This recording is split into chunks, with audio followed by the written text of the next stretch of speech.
Almacast.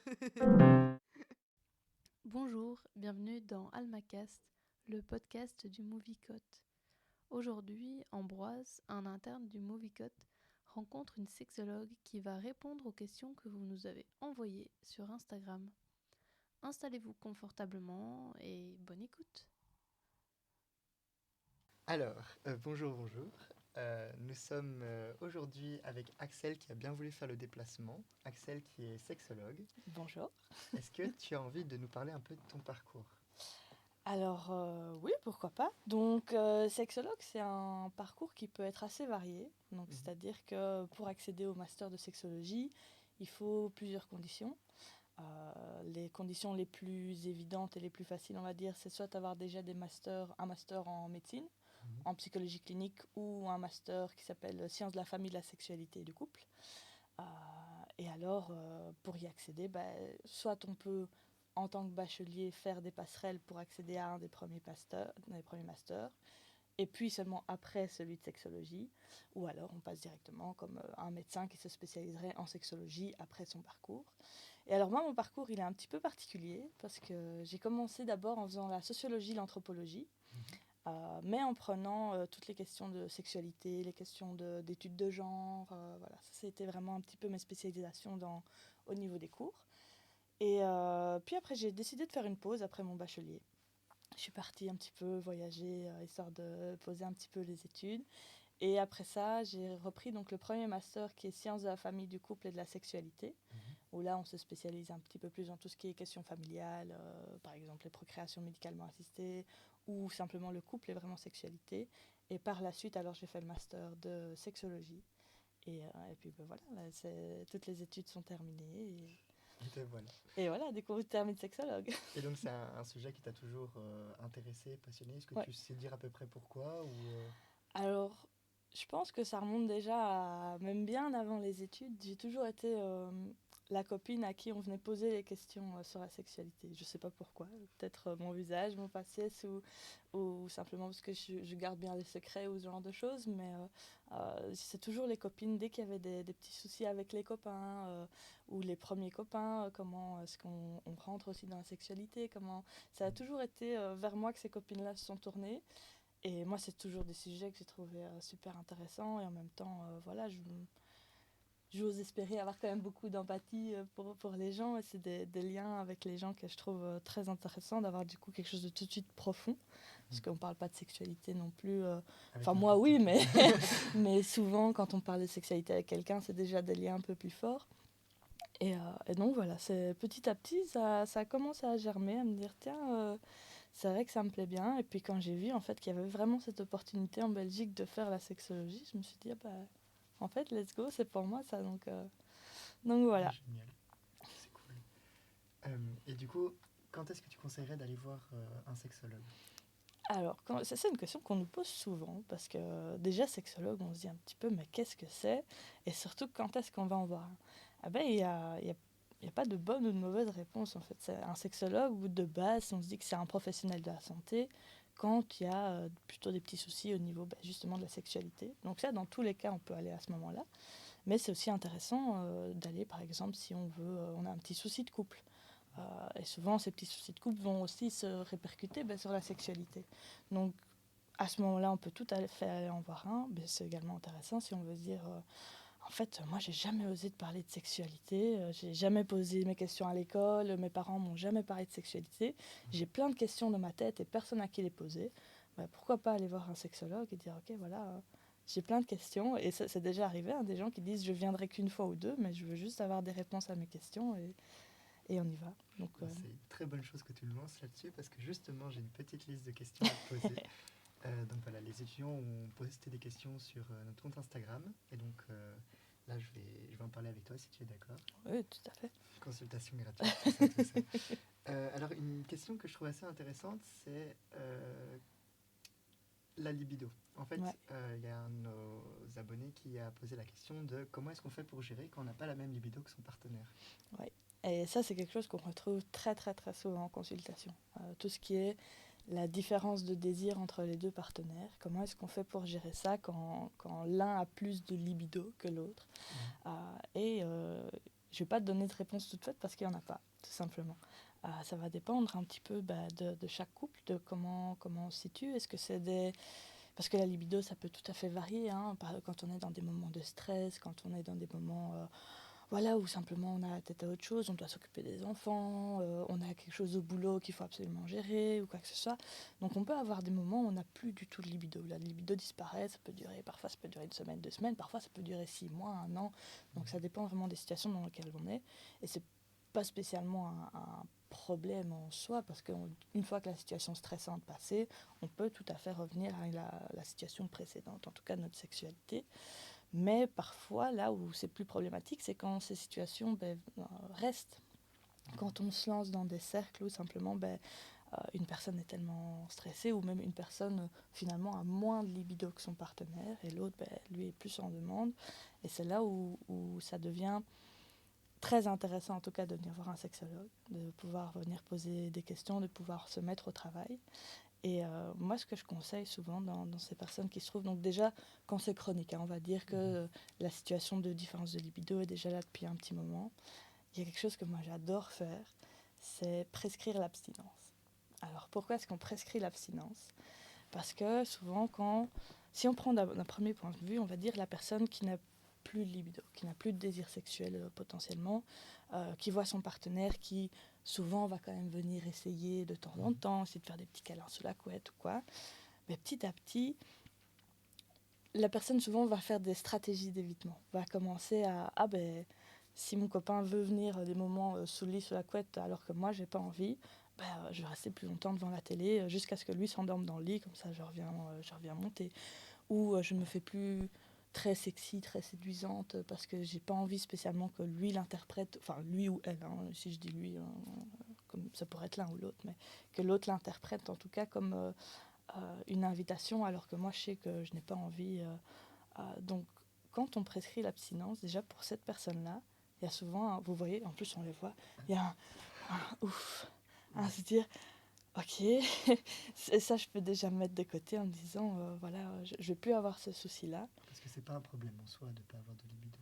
C'est pas un problème en soi, ça peut devenir un problème de couple. C'est pas un problème individuel. Il y a des gens qui n'ont pas du tout de désir et ça fonctionne très bien. Et il y a des couples où les deux n'ont aucun désir et donc s'il n'y a pas de problème pour ni l'un ni l'autre, c'est parfait. Parfois on vient me dire oui mais on le fait qu'une fois par mois. Je dis oui mais est-ce que ça vous convient ? Si ça vous convient, alors il n'y a juste pas de problème. Mais donc pourquoi est-ce qu'on prescrit l'abstinence ? Déjà pour que l'un des deux puisse se dire on souffle, ok, je n'ai plus de soucis. Et alors là, souvent, on va commencer à retrouver en fait un peu son partenaire. C'est-à-dire que le partenaire va commencer un peu à réavoir des comportements, parfois peut-être se réhabiller différemment aussi, un petit peu peut-être plus séducteur, mais en tout cas, il n'y a plus cette peur de se dire non, si je fais ça, et en plus, il y a une phrase qu'on sort souvent, si je fais ça, je vais passer à la casserole. Ça dit bien ce que ça veut dire. Tandis que si on sait que l'autre a interdiction de faire quoi que ce soit, on peut se dire je vais revenir dans le lit avec mon partenaire le soir. Même si on fait rien, mais au moins on commence à repartager en tout cas des moments d'intimité. Et puis pour l'autre partenaire, ce qui est bien aussi, c'est que lui, à chaque fois qu'il va avant commencer à faire un petit câlin sous la couette, en espérant que quelque chose se passe, à chaque fois il y a la frustration aussi de se dire je me prends un nom de mon partenaire. C'est pas facile. Enfin, les deux partenaires sont en souffrance. Il n'y a pas un côté qui est plus difficile que l'autre. Vraiment, c'est une grande souffrance pour les deux. Mais du coup, quand on se prépare à l'avance en se disant je sais qu'il n'y aura rien. Donc, je vais moins espérer que quelque chose va se passer. Que... plus cet ascenseur de peut-être que non. Voilà, c'est ça. Donc, en tout cas, moins de frustration qui va durer. Et donc, on peut se refaire des câlins tous les deux le soir, sans se dire l'un mince je vais passer à la casserole et peut-être qu'il va se passer quelque chose mais en même temps j'ai peur d'être frustrée. Donc on revient en fait dans une situation on va dire un petit peu plus safe pour les deux. On va pas faire des grosses montagnes russes ni pour l'un ni pour l'autre. Et alors ce qui est très drôle quand on prescrit ce genre de choses, peut-être pas une fois sur deux parce que ça dépend des couples, mais ça arrive très fréquemment qu'on voit le couple la séance d'après qui vient dire on n'a pas respecté. On a fait l'amour et voilà. Et c'est simplement en fait de quitter un petit peu la zone de stress qui est devenue la sexualité, qui est un peu une zone de stress, un petit peu tabou aussi pour le couple à certains moments. Et le fait de pouvoir retrouver une intimité, retrouver un peu son partenaire, parce qu'on a parfois l'impression, mais c'est pas... Enfin, moi, quand j'étais avec lui au début, il voulait tout le temps faire l'amour, il était séduisant avec moi, il était ceci, et puis là, on retrouve un peu le partenaire qu'on a quitté, et donc ça, c'est des choses qui peuvent marcher. Après, c'est des situations, il faut rencontrer les gens, il faut un petit peu parler avec eux, voir pourquoi aussi on n'a plus beaucoup de libido. Est-ce qu'on n'a jamais eu beaucoup de libido? Est-ce que c'est quelque chose qui est plutôt situationnel? Est-ce que c'est quelque chose qui s'ancre? Est-ce que ce qui arrive souvent, par exemple, c'est on vient d'avoir des enfants, on n'a plus beaucoup de libido. Enfin, voir un petit peu à quoi est dû ce changement de désir et comment est-ce qu'on peut euh, trouver en fait des endroits avec son partenaire où on va pouvoir retrouver un lieu à nous deux, ce qu'on connaît bien, ce qu'on va pouvoir retrouver simplement son partenaire, une intimité. Et une intimité ne veut pas spécialement dire sexualité, mais simplement retrouver une intimité avec son partenaire. Ça peut être des câlins, ça peut être des bisous, ça peut être aller marcher juste à deux, ça peut... Voilà, il y a plein de moments un peu la intimes. complicité du début qu'on peut retrouver. C'est ça, c'est essayer de retrouver en tout cas des moments de qualité. On parle souvent de trouver des moments de qualité avec les gens, et ça en fait partie. Euh,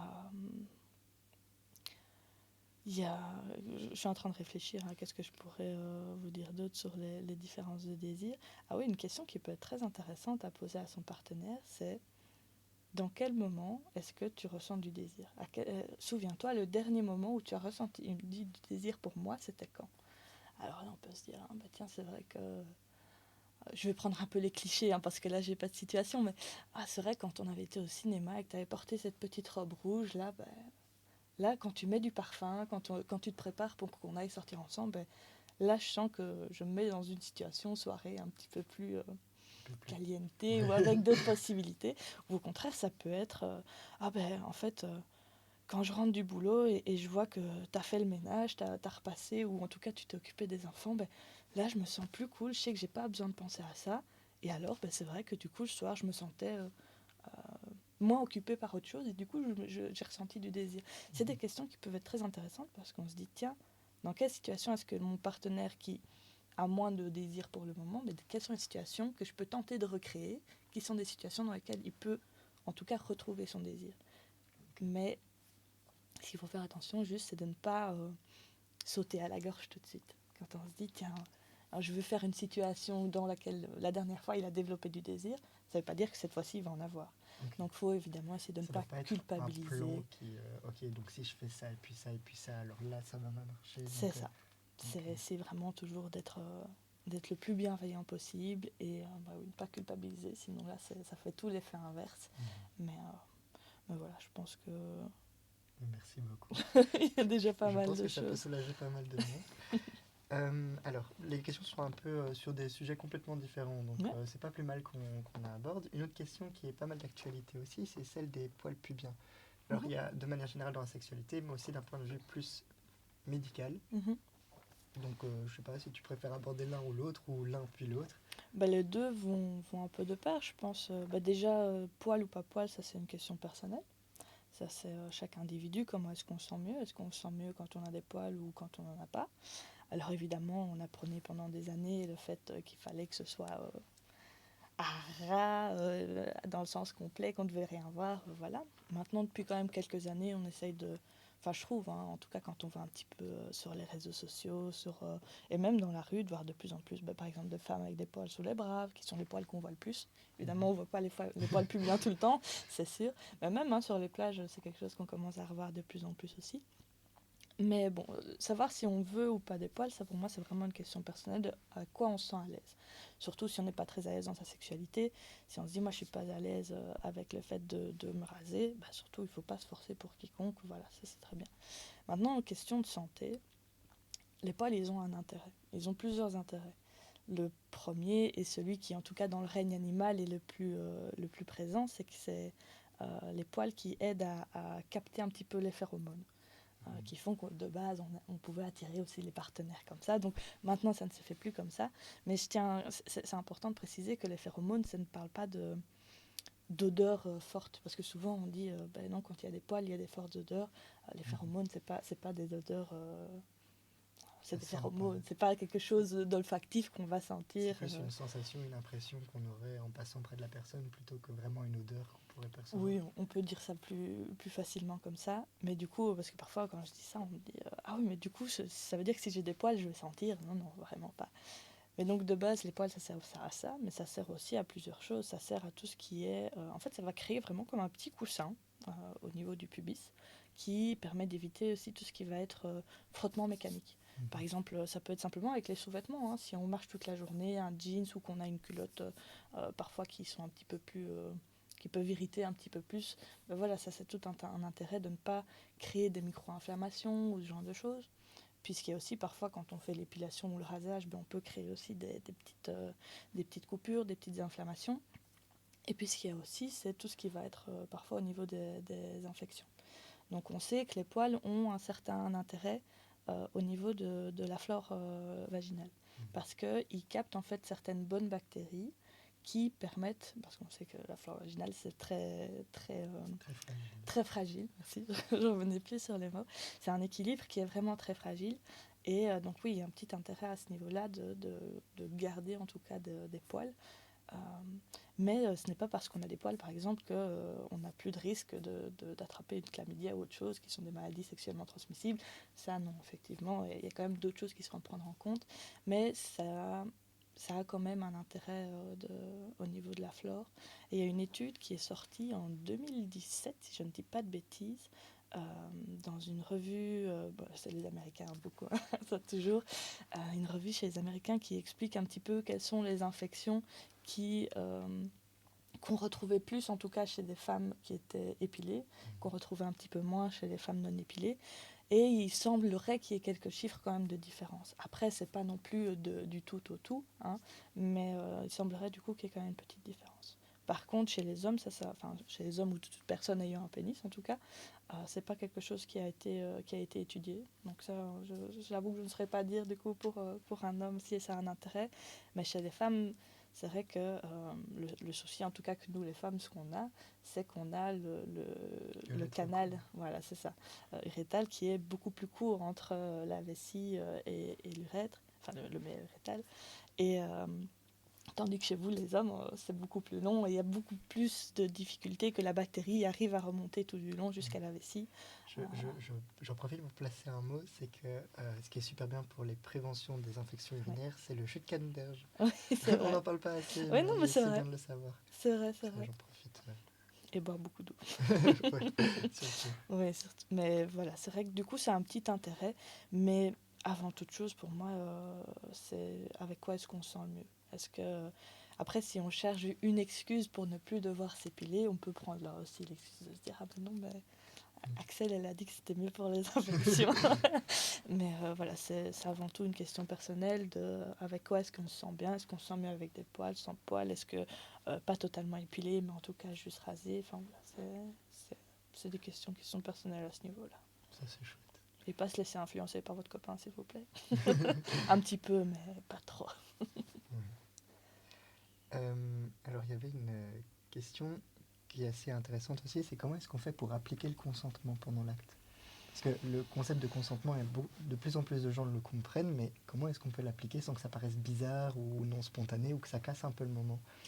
Oui, grande question. C'est vraiment c'est des choses qu'on nous demande souvent. Et à nouveau, il n'y a pas une réponse. Pour moi, là, ce qui va aussi beaucoup changer, c'est dans quelle situation on se trouve. Par exemple, est-ce qu'on se trouve avec un coup d'un soir? Est-ce qu'on se trouve avec un partenaire où on est ensemble depuis 5 ans? Ou est-ce qu'on se trouve même avec un sex-friend, par exemple? Voilà. Il y a plein de situations où le consentement est important dans toutes les situations, peu importe dans quelle situation on se trouve. Même si on est avec la personne depuis des années, le consentement est toujours important. Mais en tout cas, il va peut-être se montrer ou devoir s'établir au début de manière un petit peu différente. On peut se dire qu'un couple depuis longtemps ont déjà des façons de fonctionner. On peut espérer en tout cas qu'il y a une relation de confiance, qu'il y a une communication qui au fur et à mesure des années s'est développée à ce sujet-là, et où on sait par exemple, on ne demande pas à chaque fois l'autorisation avant de se faire un bisou. On se dit au revoir, bonjour, voilà, c'est des choses qui c'est propre au couple et à ses propres règles de fonctionnement. Parfois, il y a des couples où justement on ne se fait pas de bisous parce qu'on sait que l'autre n'aime pas ça, et tout à fait aussi. Mais ce que je veux dire par là, c'est que c'est des règles tacites du couple qui ont déjà été éprouvées au fur et à mesure du temps, qui, je l'espère, ont déjà été discutées aussi. Ça, c'est des choses qui sont importantes. Mais le plus compliqué, parfois, c'est quand on vient de rencontrer quelqu'un aussi, par exemple, quand on est dans un coup d'un soir ou quelque chose comme ça. Alors, comment est-ce qu'on fait pour appliquer le consentement? Une des meilleures façons, c'est simplement de le demander. Donc, simplement s'assurer que l'autre est OK là-dedans. Mais ce qui peut être compliqué, c'est savoir soi-même de base aussi un petit peu comment est-ce qu'on peut le dire. C'est des questions qui sont sympas de se poser à l'avance. C'est tiens, comment est-ce que je peux dire que là je suis plus consentante? Imaginons, on est en plein rapport avec, je veux dire, mon sex-friend. Et là d'un coup je me dis, pour n'importe quelle raison je ne veux plus. Si je me suis posé la question à l'avance de comment est-ce que je peux le formuler, on aura plus facile sur le moment même à réussir à le dire. Donc ça c'est toujours intéressant de pouvoir se dire, ok, qu'est-ce que je dis? Est-ce que je dis non? Est-ce que je dis stop? Comment est-ce que je peux le formuler? Parfois, certaines personnes, en tout cas parfois plus timides ou qui ont plus de difficultés à vocaliser, le fait de poser la question à l'avance de comment le formuler, fait que sur le moment même, comme la formule est déjà toute prête, entre guillemets, on arrive plus facilement à le dire. Maintenant, ce qui est très important, c'est toujours si son partenaire dit quelque chose comme un non, un stop ou quelque chose qui laisserait sous-entendre que le consentement n'est plus présent, d'arrêter. Mais il faut toujours faire attention aussi au non-verbal. Parce qu'il y a plein de situations où simplement ce qu'on appelle aussi le freeze, ce qui arrive très facilement dans des situations de stress où le corps en fait réagit comme ça, bloque. Voilà, on peut avoir même des dissociations, hein, donc à un moment donné le corps s'arrête complètement de fonctionner parce qu'il se sent trop stressé, et où là par exemple je n'arriverai pas à dire non. Là on peut espérer que le partenaire puisse se dire, comprenne que voilà, là il n'y a plus aucune réaction, plus aucun mouvement, pouvoir soi-même se dire est-ce que là le consentement est toujours présent, et pourquoi pas même poser la question, dire est-ce que tout va bien, et même si on voit que ça ne va pas, faut arrêter tout de suite. Aller trop loin, c'est dans la phrase même, c'est aller trop loin. Vaut mieux arrêter trop tôt, quitte à réaffirmer le consentement, plutôt que d'aller trop loin et se rendre compte qu'en fait on n'a pas respecté le consentement ou la volonté de l'autre. Mais c'est quelque chose qui doit se trouver un petit peu entre les individus. Parfois en couple, parfois on a des gens qui vont tout de suite se dire ok, ça je veux, ça je veux, ça je veux, ça je veux pas, ça je veux pas, ça je veux pas. Ça c'est un peu la situation idéale parce que du coup c'est clair dès le début, la communication a été faite dès le début, mais malheureusement on se rend compte que ça se fait pas souvent comme ça. C'est pour ça que malheureusement on entend aussi beaucoup d'histoires de non-consentement, et on n'est pas toujours préparé, et parfois on ne sait pas toujours à l'avance qu'en fait on ne va pas vouloir de ça, et c'est compliqué parfois de réussir à conscientiser et à dire non sur le moment même. Donc c'est ça que malheureusement beaucoup de femmes et d'hommes et autres vivent des moments où en fait on se rend compte que le consentement n'était pas tout à fait présent. Mais essayer de se mettre dans des relations les plus bienveillantes, avoir un comportement bienveillant envers les gens avec qui on va avoir des rapports sexuels déjà, et puis essayer de pouvoir vocaliser le plus. Il n'y a rien à faire, hein. Parfois quand on ne connaît pas les gens, la meilleure façon de pouvoir dire le consentement, c'est oralement. Ça passe par des oui, par des non, même d'autres façons. Il n'y a pas que le oui et le non, c'est parce que c'est ce qu'on entend le plus, mais il y a mille et une façons de pouvoir le dire. Mais c'est des questions qui sont faciles et compliquées à la fois, parce qu'on se dit dire oui, dire non, c'est facile, mais on se trouve toujours dans... C'est en théorie. C'est en théorie, pratique, voilà, évidemment. Dans la pratique, ça se passe pas comme ça. Il y a un contexte de relation entre les individus, et des contextes de pression aussi, et malheureusement là on se trouve dans d'autres types de sexualité, mais oui, toujours se faire confiance à soi et se dire, même si là j'ai un doute, même si je ne sais pas en fait si je veux ou je veux pas, par sécurité, je préfère dire que je veux pas.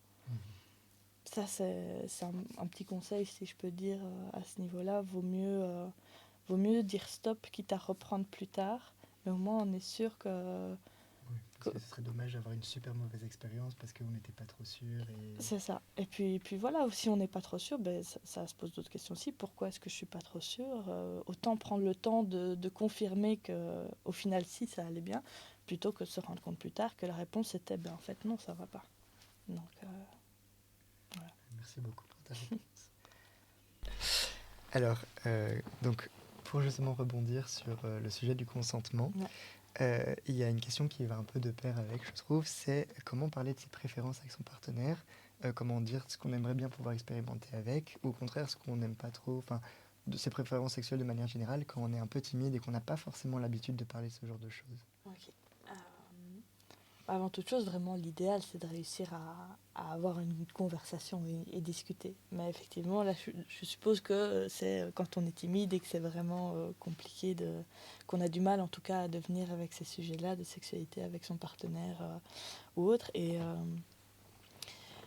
oui, je pense que d'abord, il y a tout un travail qui doit être fait de pouvoir établir une bonne communication. Ça, avant tout, parce que même ça nous sert dans tout, hein, pas que dans la sexualité, mais c'est d'autant plus important d'avoir une bonne communication sur la sexualité. Mais comment est-ce qu'on peut faire passer ses préférences quand on est vraiment timide et qu'on a des difficultés, en tout cas, de venir vocaliser, de peut-être venir simplement dire j'aimerais que tu me fasses ça, ou j'aimerais tester ça, ou ça je veux dire que ça dépendra beaucoup d'un individu à l'autre. Essayer de voir un petit peu où sont nos attraits et nos points forts alors en tant qu'individu, parce qu'on peut essayer de tenter de faire une petite communication créative alors à ce moment-là.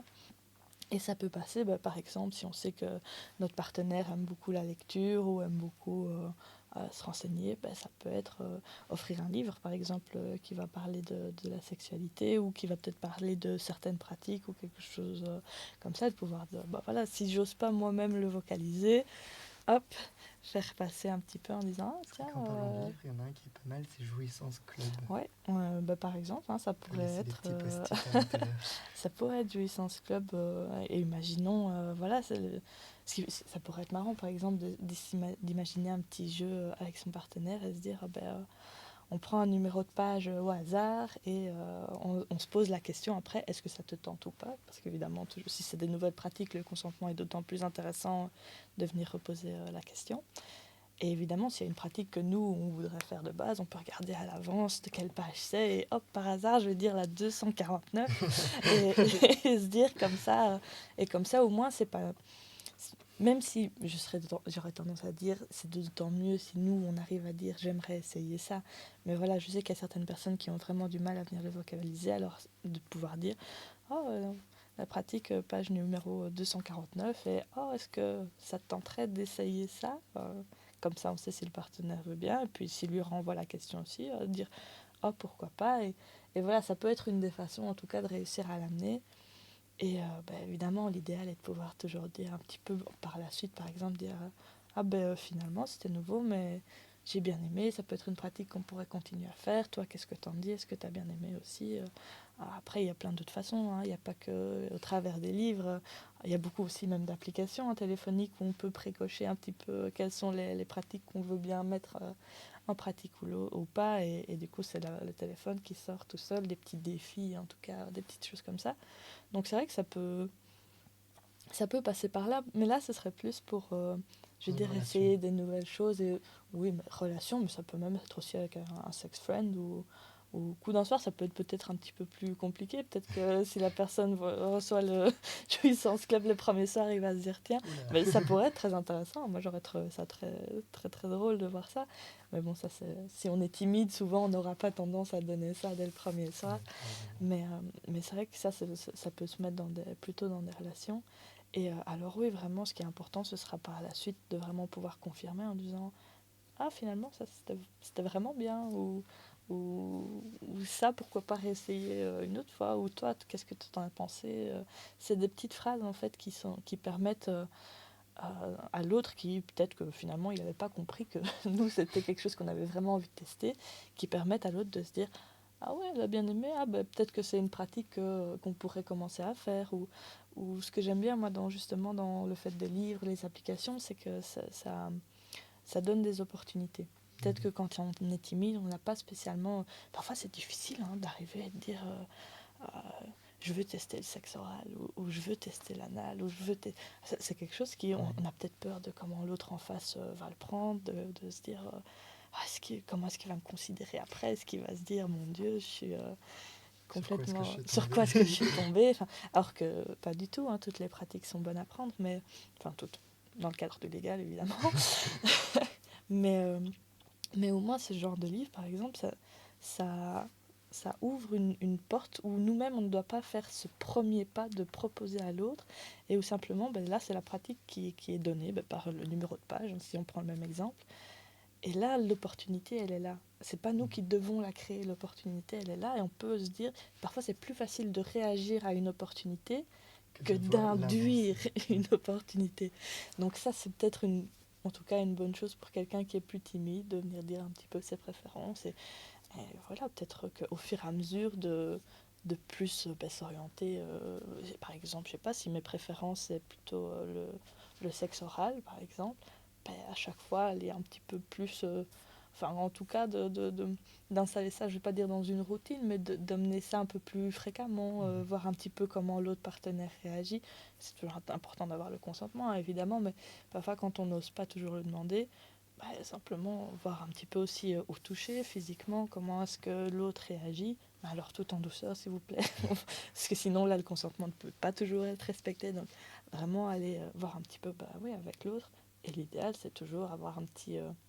j'ai pas envie de dire un petit débriefing, parce qu'on ne doit pas se faire un rapport. On peut, on pourrait très bien, ça peut très bien fonctionner, mais si on est timide, souvent, on n'a pas envie de faire un rapport à la fin. Une discussion sur l'oreiller, juste après. C'est ça, ça c'est génial, les discussions sur l'oreiller. Donc non, ça c'est bien en tout cas de pouvoir affirmer, ça c'était chouette. Pas spécialement besoin de dire plus, ou ça peut-être moins, mais ça par contre, oui. Voilà, c'est des petites choses en tout cas qui permettent aux partenaires de pouvoir se situer et savoir qu'est-ce que soit on préfère ou pas, parce que parfois on a l'impression de nous par notre si on a du mal souvent à le dire, on peut parfois avoir un langage corporel et on se dit mais non, mais l'autre il a compris, j'ai fait ça, donc l'autre il a compris, sauf que l'autre pas du tout, pas la moindre idée. Donc parfois vraiment juste pouvoir réaffirmer une petite chose et pouvoir se dire ok, moi j'ai l'impression que l'autre a compris. Est-ce que l'autre a vraiment compris? Ça, c'est une autre question. Donc, si on peut affirmer ou au contraire dire plutôt vers l'un à l'autre, mais juste une petite phrase de l'autre, si vraiment on est trop gêné, en tout cas, ça peut vraiment, vraiment être utile. Du coup, j'ai des questions qui sont un peu popées dans ma tête. Ouais, vas-y. Il y en a une qui est assez intéressante parce qu'on en parle beaucoup aussi, et finalement c'est quand même un grand tabou, c'est le sujet du porno. Est-ce qu'il a vraiment sa place dans le couple? Est-ce qu'il y a beaucoup de gens qui se plaignent, oui, je couche avec mon copain 3 fois par semaine et il continue de regarder du porno, est-ce que je fais quelque chose de pas bien ou quoi? Et voilà, je voudrais savoir ce que tu en penses. Alors le porno, c'est une grande question. Franchement, et ça va dépendre au final un peu dans chaque couple, parce qu'il y a des couples qui adorent regarder du porno ensemble. Ça peut, et pour certains, c'est donner des idées, ça peut être vraiment quelque chose justement qui va donner du piment, qui va être très intéressant, qui va donner des idées, ou voilà. Après, il y a des couples où à l'inverse, le porno peut être perçu comme une forme de jalousie. Pourquoi tu regardes une autre femme, ou pourquoi tu regardes un autre homme, ou pourquoi est-ce que tu regardes quelqu'un d'autre que moi. Ça c'est un petit peu dans chaque couple, réussir à se dire ok, où est-ce que moi je me situe, si mon partenaire en regarde, si moi j'en regarde, si on le regarde ensemble, comment est-ce qu'on le vit. Et toujours en discuter, c'est la meilleure chose à faire à chaque fois, c'est de pouvoir en discuter entre nous et se dire tiens, où est-ce que c'est. Mais alors le porno, il peut y avoir des bonnes choses dans le porno. Et il peut y avoir des choses terribles dans le porno. Il peut vraiment, quand on voit... moi, ce que je trouve triste, en plus, on est en plein dedans avec les questions évrasses de est-ce qu'il faut donner dans les écoles ou pas. Quand on voit que tout le monde a accès au final à tout des films, et de voir parfois ce qui peut se trouver dans ces films-là, se dire les jeunes, ils peuvent se faire leur éducation sexuelle sur parfois des pornos...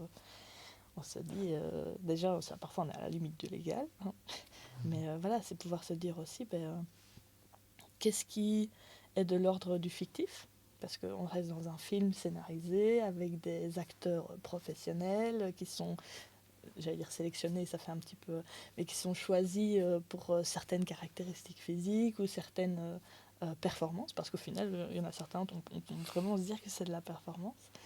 Mais voilà, faut pouvoir... c'est comme dans tout, au final. Là où on s'est dosé, où on s'est trouvé son bon équilibre, si finalement le porno, c'est ce qui nous permet de parfois se vider la tête le vendredi soir parce que la semaine a été super longue et on a juste besoin de regarder un petit truc, de se vider la tête, ou pas que la tête. Mais ça peut être quelque chose qui peut être tout à fait bien si à côté, on sait que notre vie de couple peut être différente ou parfois similaire tant que le consentement et le partenaire se sent bien là-dedans aussi. Mais ce qui est intéressant de voir dans le porno, c'est qu'il y a de plus en plus de pornos qui se veulent en tout cas plus réalistes, parfois plus féministes aussi, plus inclusifs, plus pouvoir amener... Sur le respect. Moi, il y a déjà axé beaucoup plus sur le consentement, parce que quand on regarde certains pornos, le consentement, juste, c'est inexistant. On se demande... on est en plein dans la culture du viol aussi, hein, dans certains films. Mais oui, il y a pas mal de pornos maintenant aujourd'hui qui sont beaucoup plus axés inclusivité, consentement à 100%. Il y en a même qui sont dans tout ce qui va être éducation sexuelle, hein, qui se lancent plus dans comment est-ce que ça pourrait se passer, une relation, on va dire, idéale, en tout cas, de demander le consentement ou autre. Est-ce qu'éventuellement tu aurais le nom d'un studio ou quoi? Alors, le nom d'un studio, non. En plus, moi, pour retenir ce genre de choses, pas du tout. Je sais qu'il y a une plateforme qui s'appelle Belsa, en tout cas qui se veut déjà un petit peu plus. Mais même encore, moi, je la trouve pas idéale. Elle se dit déjà un peu plus inclusive et au moins, on a juste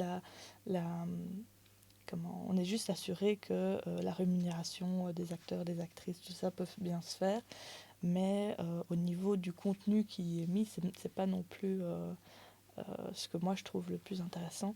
Mais j'avoue que j'ai d'autres collègues sexologues qui sont bien mis sur les questions de pornographie, et moi ça n'a pas tant été mes sujets de recherche. Donc, mais ça je pourrais demander, et pourquoi pas, alors on mettra dans les commentaires peut-être quelques petites plateformes par la suite, parce que là tout de suite j'avoue que je n'en connais pas suffisamment. J'avais une autre question. Je sais même pas si j'ai répondu à ta question de base, en fait. Je pense que je la me suis place perdue. Non, finalement non. Ah oui. La place... Mais c'est bien, on a pu aborder la question du porno en général, et puis maintenant sa place dans le couple. Ah oui, bah oui. Oui, c'est vraiment, c'est d'un couple à l'autre. Est-ce que le porno est tout à fait accepté et voulu par les deux membres du couple? Alors là, ça peut être très intéressant et ça peut remplacer le livre de tout à l'heure. Par exemple, ça peut être, tiens, on se balade sur la plateforme du porno et on lance une vidéo au hasard et tiens, petit défi, est-ce qu'à un moment donné, on ne ferait pas la même chose? Enfin, voilà, c'est des choses qui peuvent se faire tout à fait. Maintenant, plus souvent, ce qu'on entend, c'est justement dans les couples où le porno est mal vécu parce que monsieur ou madame regarde alors que le partenaire monsieur ou madame se dit ah non, moi j'aime pas qu'il puisse regarder ça. Ben voilà, c'est vraiment des discussions à avoir au sein du couple et se dire pourquoi est-ce qu'on ne veut pas, quelles sont un peu les raisons derrière, est-ce qu'on a l'impression d'être remplacé par le porno, est-ce qu'on se dit en fait maintenant que je prends par exemple le cadre d'un homme, il va regarder son porno, il va se masturber dessus et puis après il n'aura plus envie de moi au soir ou ce genre de choses. Ça c'est des pensées qu'on trouve assez fréquemment et voilà, c'est des discussions qui peuvent se dire mais en fait c'était ça ta peur de pourquoi je regarde le porno, mais t'en fais pas, si le soir on fait quelque chose ensemble, on fera quelque chose ensemble en plus, ou voilà, se poser la question un petit peu de pourquoi est-ce que le porno est moins bien vu au sein du couple, peut être une question très intéressante et ça c'est au sein du couple, essayer de respecter le plus et d'être bienveillant envers l'autre aussi, se dire quelle serait la situation qui fait que les deux se sentent le mieux au sein du couple, et alors là essayer de l'établir. C'est très fort tourné autour de la discussion et de la compréhension de l'autre. C'est toujours l'idéal, hein, ça c'est toujours après c'est parce qu'on forme ça sous forme d'idéal, mais pour beaucoup, c'est mis au final sous la forme du secret. Mon partenaire n'aime pas que je regarde du porno, je vais faire ça les heures où il n'est pas là. Et il ne faut pas mettre de jugement non plus là-dessus, il ne faut pas se dire du coup c'est secret, c'est caché, c'est une forme de tromperie, parce que dans beaucoup de couples, en fait, ça a une grosse utilité. Et je sais que ça peut paraître très choquant quand je le dis, quand on dit ça comme ça, mais on a vite un regard très négatif sur il y a l'idéal de la communication et de comment le couple idéal devrait fonctionner. Sauf qu'on le sait tous, dans la vie de tous les jours, il y a des idéaux pour tout. Mais dans la vraie vie, on a tous nos défauts, on a tous nos manières de fonctionner un peu différentes. Et parfois, c'est simplement comment la stratégie du couple s'est mise en place pour faire en sorte de garder toujours le couple soudé, ce qui est la volonté des deux. Ben voilà, parfois, il y a des personnes qui, une de leurs stratégies, c'est simplement de se dire, ben voilà, mon moment de masturbation, c'est mon moment individuel, c'est mon moment à moi. Mon partenaire n'a pas grand-chose à venir dire là-dedans. Ben, il n'a pas besoin de le savoir. Ça, c'est en tout cas des réflexions que j'ai déjà pu beaucoup entendre au sein des moments de thérapie ou de coaching. C'est des choses qu'on peut entendre et qui, parfois... Parfois, c'est comme ça que ça fonctionne au final au mieux et que ça fonctionne pour les deux partenaires. C'est plutôt intéressant. Je dirais que je m'étais jamais posé la question de la place du secret au sein du couple. Ah, pourtant, il y en a beaucoup. Hein, Oui. mais pas que pour le porno, hein, pour la masturbation aussi. Et moi, j'ai beaucoup plus axé toutes mes recherches sur les sextoys. Ça a un peu été mon sujet de prédilection, tant chez les hommes que chez les femmes. Et pour beaucoup, même mon partenaire n'est pas au courant, même de la possession du sextoy, ne le sait pas. Et voilà, je considère que ça, c'est ma vie privée. Parce que c'est bien, on est un couple, c'est une chose, mais je considère que j'ai ma vie privée, alors mon partenaire n'est pas au courant, par exemple. C'est des choses qu'on voit souvent. Hein. Mais le secret, c'est une question qui est un peu touchy, hein, parce qu'on peut se dire, tiens, est-ce que c'est vraiment sain? Mais après, on peut se poser une question, c'est est-ce qu'il faut que tout soit parfaitement sain tout le temps aussi? Donc c'est vraiment un peu un funambule sur le fil et se dire, tiens, comment est-ce que le couple fonctionne? Comment est-ce qu'on peut établir toutes nos stratégies pour que notre couple tienne bien sur la durée et comment on peut avoir confiance aussi l'un dans l'autre. Donc voilà, ça c'est vraiment du cas par cas. Hein. Enfin, ici, j'ai pas envie de dire que non, vous faites tous des secrets ou au contraire, tout doit être 100% communication. Non, c'est vraiment du cas par cas et de comment on se sent là-dedans au sein de son couple. Bon, on a une petite coupure, désolé pour tout ça, mais donc j'en profite pour passer à la question suivante. C'est une question qu'on voit beaucoup tourner sur des pages comme Louvain l'amour ou quoi, et c'est typiquement j'ai 26 ans, j'ai jamais eu de copine, j'ai jamais eu de copain, j'ai jamais eu de relation sexuelle, est-ce que c'est anormal? Ouais, alors pas du tout. Enfin, déjà, avant toute chose, pouvoir rassurer un maximum les gens. Et alors, c'est des questions qui reviennent le plus souvent, c'est est-ce que je suis normale? Est-ce que je suis normale parce que mes potes, ils ont déjà fait ça, mes potes, ils ont fait ci, j'entends sur les réseaux qu'on fait ça, qu'on fait ci, moi pas, est-ce que je suis normale? La question à chaque fois, c'est est-ce que toi, c'est quelque chose que tu as envie? Est-ce que c'est quelque chose que tu as envie de faire? Est-ce que c'est quelque chose qui a un intérêt pour toi? Parce qu'il n'y a pas... enfin voilà, la normalité... Elle est propre à chacun. Déjà, elle est propre à chacun. Et puis, c'est pas une norme obligatoire pour tous. Mais là, je comprends plus que la question, elle est un petit peu dans... Peut-être pas avoir déjà eu l'opportunité, en tout cas, d'avoir peut-être un partenaire ou autre. Et les questions d'âge ne sont pas à devoir prendre en compte là-dedans. Ça, c'est à nouveau propre à chaque individu. Il y a parfois des individus qui vont, enfin des personnes qui vont se dire j'ai toujours pas fait l'amour, j'ai envie de tester une fois, je prends un plan cul une fois et on teste. Et d'autres personnes qui vont se dire non, justement, au plus, entre guillemets, au plus j'ai attendu en fonction des âges, au plus j'ai vraiment envie de tomber sur la personne, une personne à qui ça va avoir du sens pour moi, ça va avoir voilà, quelque chose d'un peu plus solennel, un petit peu plus... enfin, avoir un sens différent, en tout cas, vraiment quelque chose d'ancré. Et alors oui, tout à fait, enfin, je veux dire, tout à fait normal. Il y a pas d'âge, entre guillemets, pour faire l'amour. Un âge où on devrait commencer à faire l'amour et un âge où c'est trop tard. Ça y est, on est tombé dans la catégorie des ne fera jamais l'amour. Non, pas du tout. Est-ce que soit on se sent prêt déjà, est-ce qu'on se sent prêt, mais même pas que dans la sexualité, est-ce que je me sens prêt à être avec quelqu'un, est-ce que je me sens prêt à investir quelqu'un d'autre, à faire confiance à quelqu'un d'autre, est-ce que c'est quelque chose que j'ai envie?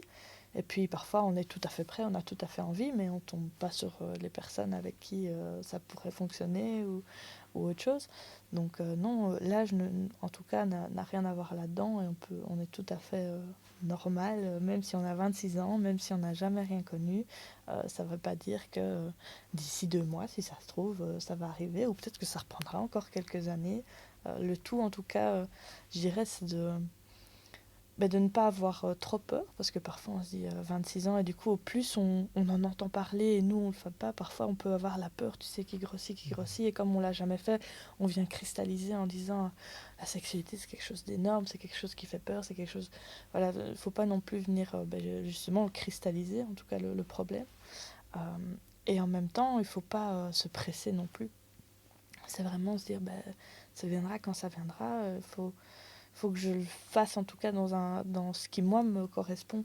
Est-ce que ce qui me correspond c'est d'attendre la bonne personne? Est-ce que ce qui me correspond au final c'est simplement je trouve quelqu'un à qui même le feeling passe plutôt bien, ou alors même je m'en fous, de première personne sur Tinder qui swap aussi. Non, franchement il faut pas se poser la question de la normalité, parce que c'est comment est-ce que, une question qui est toujours sympa de se dire, c'est dans 5 ans, si je me revois en arrière, est-ce que je serais OK avec les choses que j'ai fait précédemment? Donc de se dire, ouais, j'ai 26 ans, mais si moi je veux attendre la bonne personne, j'attends la bonne personne, et je sais que je serai toujours en accord là-dessus, ou au contraire, se dire, au final, moi la personne, ça m'accorde peu. J'ai pas envie que la sexualité, ça continue de me faire peur. Je pense qu'il faut juste que je me jette dans le bain. Voilà, il n'y a pas de bonne façon de faire, il n'y a pas de mauvaise façon de faire. Le tout, c'est d'essayer de trouver le truc qui nous correspond le mieux à nous à ce moment-là. Et ouais, c'est les 2 choses que je pourrais dire, c'est essayer de ne pas fixer trop le problème, et de commencer à se dire, ah non, en fait, finalement, même la sexualité, ça me fait peur parce que je ne l'ai jamais connue. Et du coup, je vais éviter les hommes. Enfin, je dis les hommes, ça peut être les femmes, hein, en fonction de quelles sont nos orientations, de quel sexe on est aussi. Mais éviter en tout cas l'autre potentiel partenaire, parce que du coup la sexualité ça me fait trop peur, et ça on en voit souvent, hein, qui commencent du coup à rentrer dans des relations, mais qui sexualité c'est du coup on met fin à la relation parce que c'est devenu quelque chose de trop fort. Dans ces cas-là, à nouveau on peut aller voir un sexologue, on peut essayer en tout cas de venir détricoter un petit peu le problème, de retirer cette fixation, on va retirer petit à petit les boules de la pelote de laine pour rendre quelque chose un peu plus... oui, ça peut toujours faire peur, hein, une première fois. Et voilà, les premières expériences, peu importe que ce soit sexuel ou autre, les premières expériences, ça peut toujours faire un petit peu peur.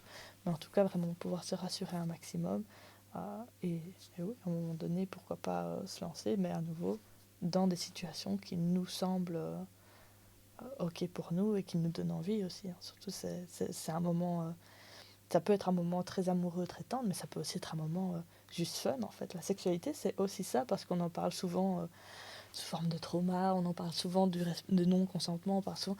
Mais la sexualité, c'est pas que ça. La sexualité aussi, c'est des moments fun, de pouvoir s'amuser, découvrir son corps, découvrir des plaisirs, pouvoir simplement tester un peu ses limites, tester son corps, tester le partenaire avec qui on est, et pouvoir, oui, ou simplement vivre des moments tendres. Et on entend beaucoup de gens qui disent c'est un moment qui vient un peu personnaliser l'amour, c'est une personnalisation un peu de l'amour, c'est un acte pour certains aussi sacré. Mais, donc voilà, et, voir un petit peu la sexualité aussi sous tout le bon aspect. Si beaucoup de gens font de la sexualité, c'est qu'il y a aussi des bonnes choses à faire là-dedans. Donc pas trop en avoir peur. Et 26 ans, 27, 28, 32, on est tout à fait normal, hein.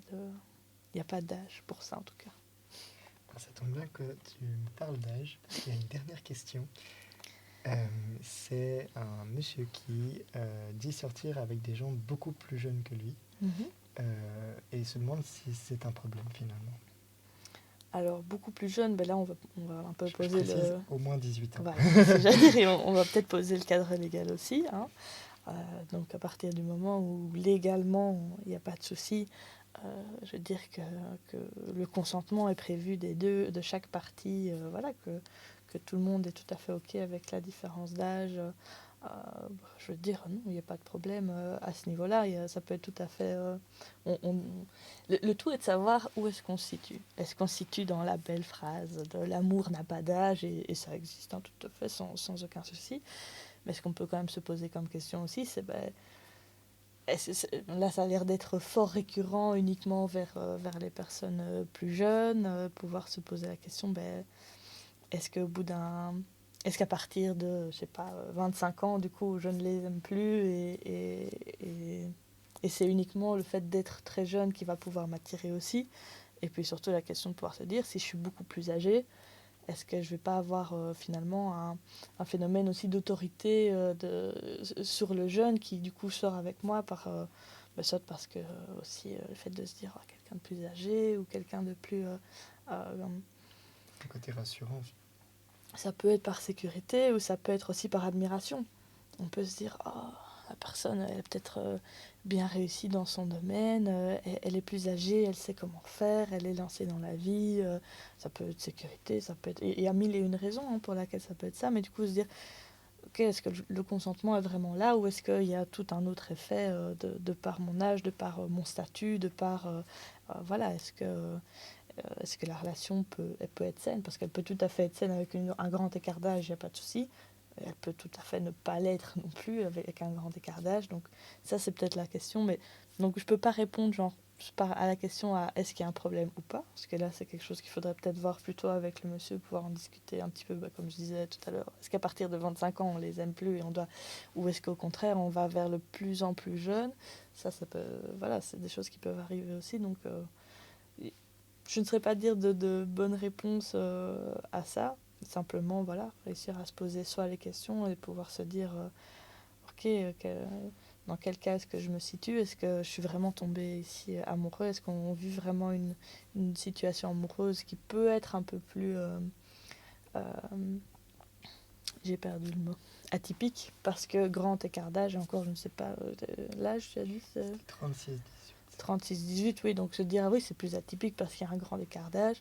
Mais voilà, essayer de réellement se poser les questions du est-ce que la personne, pourquoi est-ce que l'autre est avec moi, pourquoi est-ce que je suis avec l'autre, et voilà, essayer d'être à nouveau, comme je l'ai dit depuis le début, un maximum de bienveillance, de respect, et pouvoir prendre conscience aussi qu'il y a d'autres choses qu'il y a d'autres effets qui sont en place dans les relations que juste moi. Il y a le fait que j'ai 36 ans, il y a le fait que j'ai tel statut, qui peut peut-être avoir un lien dans cette relation, et du coup, est-ce que c'est sain, est-ce que c'est pas sain, voilà. Mais ça, c'est des questions qui peuvent avoir lieu en couple, et pourquoi pas venir en discuter, même ça avec le psychologue, avec un sexologue, avec quelqu'un, pouvoir se questionner, c'est des bonnes choses en général, réussir à se questionner.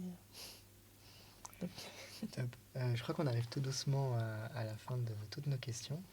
Je voudrais juste revenir sur un petit truc, c'est que tu avais parlé d'avoir fait toutes tes recherches sur les sextoys. Est-ce qu'éventuellement tu aurais quelques petits tips pour démarrer, ou si on a envie d'essayer quelque chose, comment bien commencer sans avoir de mauvaises blagues, ou éviter de finir aux urgences avec un buzz éclair à un endroit qui n'est pas prévu pour. Oui, ça c'est sûr.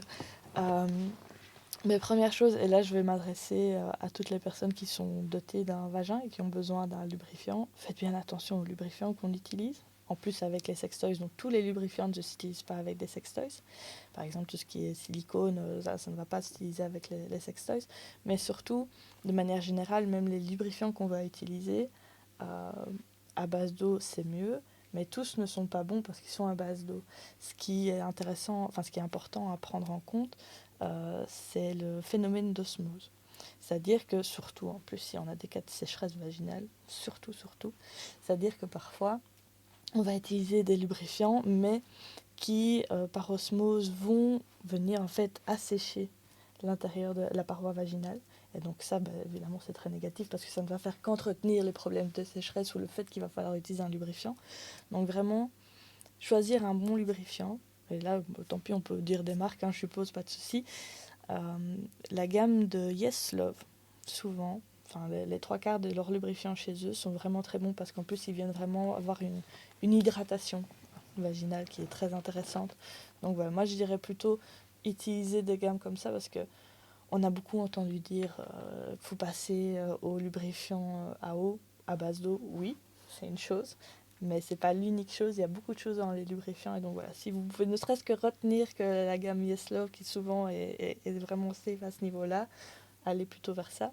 Et alors par contre au niveau des sextoys, déjà il y a des gammes, il y a de tout dans le sextoys, donc il y a vraiment beaucoup de choses. Il y a pour tous les prix, il y a pour toutes les pratiques, il y a de toutes les couleurs, de toutes les envergures, il y a vraiment beaucoup de choses. Oui, je veux dire, si vous voulez prendre des sextoys pour l'anal, toujours bien faire attention qu'il y ait un petit cran d'arrêt, toujours, pour éviter voilà, que par aspiration on se retrouve avec un sextoy et qu'on ne sait plus aller le chercher. Ça c'est embêtant, donc ça c'est toujours important. Et oui, la meilleure chose qu'on peut dire, c'est d'aller dans peut-être le sex shop du coin où vous vous sentez peut-être à l'aise, pouvoir aussi poser des questions aux professionnels sur place. Si vous en voulez un très bon à Namur, Lovely Scenes, vous pouvez poser de très bonnes questions. Mais oui, c'est peut-être commencer simplement en se disant tiens, se connaître soi, c'est déjà une bonne chose, parce que moi j'aime bien, est-ce que je viens pour quelque chose justement qui vibre, ou au final quelque chose qui vibre pas, est-ce que je viens pour quelque chose, c'est toutes des petites questions qu'on peut se poser à l'avance. Et donc c'est sûr que quand on est étudiant au début, on n'a pas spécialement le budget pour s'acheter tout de suite le womanizer à 200 ou 300 euros par exemple. Tester petit à petit, hein. Et puis il n'y a rien à faire aussi, si vous avez des bonnes copines, on peut se faire des petits cadeaux aussi, ça fonctionne très bien à ce niveau là. Mais oui, essayez de faire quand même attention aux matériaux qui sont utilisés. On essaye de toujours prendre des silicones qui peuvent être utilisés avec la peau. Silicone, ça peut être aussi du verre, ça peut être d'autres matériaux, mais on essaye en tout cas que le matériau qu'on va choisir soit ok avec le contact des muqueuses, parce que comme on a dit tout à l'heure, c'est un endroit qui est particulièrement fragile, avec un équilibre particulièrement fragile. Et du coup, avec le lubrifiant qu'on utilise, qu'est-ce qu'on peut utiliser, qu'est-ce qu'on peut pas utiliser? Si on utilise un lubrifiant à base de silicone, du coup, quels sont les objets que je peux utiliser ou pas? Et sinon, oui, par exemple, la place dans le couple. Pouvoir se dire, ok, j'ai un sextoy, mais comment est-ce que mon partenaire le perçoit? Est-ce que c'est un sextoy que je vais utiliser que pour moi? Est-ce que c'est un sextoy que je voudrais qu'on utilise au sein du couple? Donc c'est toutes des questions qui sont bien à voir, soit tout seul, soit avec le partenaire, pourquoi pas si ça a utilisé en couple, pour s'assurer que tout le monde soit consentant, simplement pour pas arriver en lui disant tiens, je t'ai acheté un petit plug anal. Ah ok, après pourquoi pas, tant mieux, c'est des bonnes réponses, mais voilà, c'est quand même toujours plus sympa même d'aller chercher à deux. Puis parfois, si on est un petit peu gêné aussi de rentrer dans le sex shop, parfois à deux, ça peut faire ça peut faciliter un petit peu. Mais oui, ce qui est principalement ressorti un petit peu, c'est comment le partenaire pourrait prendre le sextoy. C'est-à-dire, est-ce qu'il va plutôt s'imaginer que le sextoy peut être un remplaçant ou un concurrent, c'est-à-dire se mettre un peu soit dans une situation de pourquoi est-ce qu'il utilise ça alors que moi je suis là, coucou, pourquoi est-ce que tu veux t'acheter un objet? Sinon, au contraire, ça peut être tout à fait l'idée de se dire en fait c'est ludique un objet. C'est tiens, il y a peut-être des parties que je connaissais pas parce que moi mon doigt il vibre pas, ou voilà, se dire tiens, je découvre ton corps sous une autre façon. Ça peut être très intéressant d'apporter des objets, ça peut vraiment changer des routines, ou alors amener parfois des moments, parce qu'il y a des gens qui adorent, qui me disent nous on l'utilise pas quand on fait l'amour. Mais par contre, quand on se dit, ok, là on fait pas l'amour, on baise, souvent c'est le mot qui a été utilisé, à ce moment-là c'est le moment fun, et paf, on sort le sextoy, parce qu'on se dit aujourd'hui on veut tout tester, toutes les positions du Kama Sutra, on va tester. Donc ça peut apporter vraiment beaucoup de choses, même au sein du couple, mais aussi en dehors du couple, pour soi, ça peut être très bien d'utiliser n'importe. Enfin, ça c'est à nouveau une question des envies, mais un petit objet pour soi, ça peut être bien d'avoir aussi son intimité à soi et pas tout le temps quelque chose de partagé avec le partenaire. Donc apprendre à se connaître soi avec un objet peut aussi avoir des effets positifs dans les relations avec le partenaire, parce que en fait j'ai appris que je préfère être stimulée là, je vais me servir de ce nouveau savoir avec mon partenaire en disant tiens, ça veut dire qu'on va pouvoir avoir des choses encore plus folles à deux entre guillemets. Et donc non, franchement les objets peuvent être quelque chose de chouette. Mais toujours, on en revient, en parler avec son partenaire, se dire tiens, toi, si moi j'en achète un, comment est-ce que tu le sens? Ou est-ce qu'on n'irait pas une fois à deux voir, ne serait-ce que. Même si on ressort juste avec un lubrifiant, mais au moins on a un peu été voir ensemble. Enfin, je dis ça, mais parfois maintenant on peut aussi aller sur internet. Moi je suis un peu vieille école d'aller dans un sex shop sur place, mais s'il y en a qui sont pas à l'aise, on peut aussi tout simplement regarder sur internet ce qu'il y a. Mais je pense que parfois aller sur place, toucher les matières, se rendre compte un petit peu de qu'est-ce que c'est aussi très intéressant si on se sent à l'aise avec ça. Mais donc voilà, ça retenez juste les gammes de lubrifiants et faire attention quand même à ce qu'on met sur les muqueuses, c'est important. Bien, merci beaucoup. Est-ce que par hasard tu auras un petit mot de fin pour... Un petit mot de fin, je dirais la sexualité, c'est pas toujours quelque chose de facile, c'est pas toujours quelque chose parce qu'on se dit voilà, c'est naturel entre guillemets, faire l'amour, c'est la chose la plus naturelle. Non, ça coule pas toujours de source. On peut avoir des petits soucis mécaniques, parfois on peut avoir des petites dysfonctions érectiles, on peut avoir des sécheresses vaginales.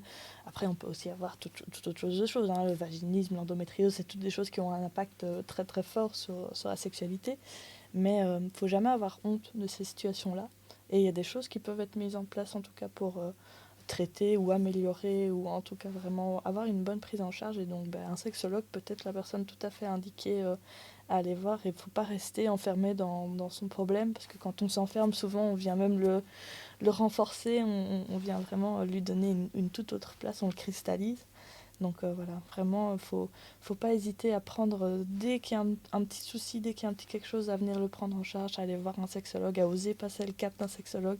On n'est pas là pour vous juger, au contraire. On sait bien que si vous venez, c'est pour un mieux. Et vous tomberez sur souvent quelqu'un de bienveillant. Et on pourra apprendre des choses et essayer de traiter ensemble un petit peu tout ce qui se passe. Donc, faut pas hésiter. Venez nous faire un petit coucou. Et puis voilà, je pense qu'on a déjà fait un bon petit tour aussi. Oui, ça a été un peu varié. On est un peu parti dans tous les sens. Ouais. Mais du coup, en parlant de te faire un petit coucou, est-ce que tu sais un peu nous dire où est-ce qu'on peut te retrouver si on a besoin? Oui. Alors, c'est vrai que je me suis même pas présentée en fait depuis le début. Donc, je m'appelle Axel Wickmans. Alors, pour le moment, je n'ai pas encore de petits liens particuliers où vous pourrez me contacter. Mais une fois que ce sera fait, on le mettra dans la description, tout ça. Mais donc, vous pourrez bientôt me retrouver pour faire des consultations et venir me faire un petit coucou à un moment donné. Merci beaucoup. Merci. Almacast.